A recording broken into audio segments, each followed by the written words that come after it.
can to promote America's decline, and a lot of us put a lot of stock in the Republicans to be able to have a spine to stick up for things that are consistent with our Constitution instead of spending bills. For example, like a spending bill rewarding sanctuary cities. And there's already been funding for a 700-mile border fence 10 years ago. Or how about the IRS, where they were targeting these Tea Party groups, and they spent on conferences between 2010 and 2012 $49 million taxpayer dollars. Yep. And those are the people, you know, not in the 47-48% that's part of the Democrat base. They're voting bloc, see? Us people, the middle class, we've been funding all this crap and we're really not liking it. We're really not liking it. Like I said, we really put emphasis on, you try to get a bunch of guys together in your caucus, you guys don't want to lead, get out, or find somebody maybe like Newt Gingrich or somebody like that that'll come in and do it for you. Yes, sir.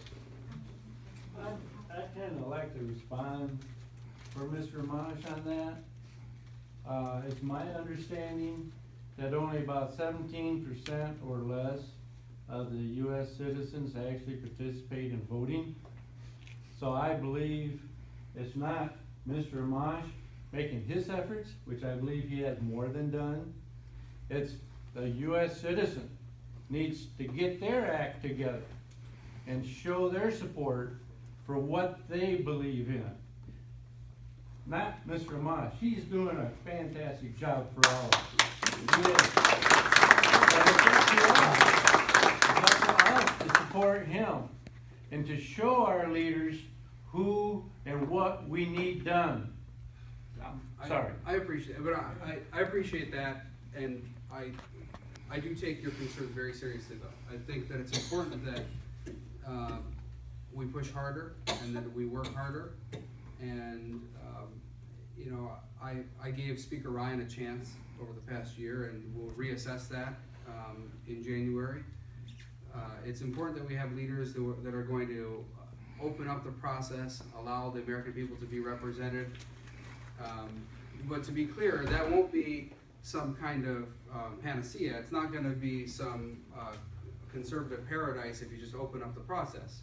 You're going to have some bad things that still pass. The issue is, do we have a process that reflects the will of the American people better than the current process? And I think we can get there. I think we can get there and have a much better system. How do we keep it legal, though? This illegal activity is ruining all of us. Yeah, well, you mean what's going on in Congress? Yeah.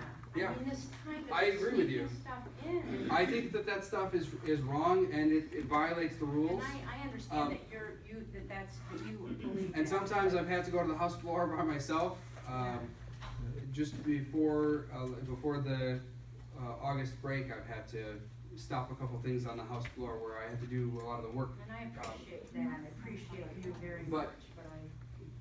But it's going to take, obviously, a team effort. It's not just one person. One of the things that we're going to press the Speaker on is some rule changes so that we have more of a voice in the conference, and it's not as easy to change the rules on us on the fly.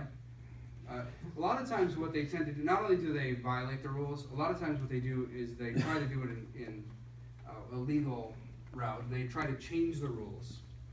And in fact, just about every bill we vote on, there is a change of the rules, where they take the normal rules of the House and then they change the rules before the vote.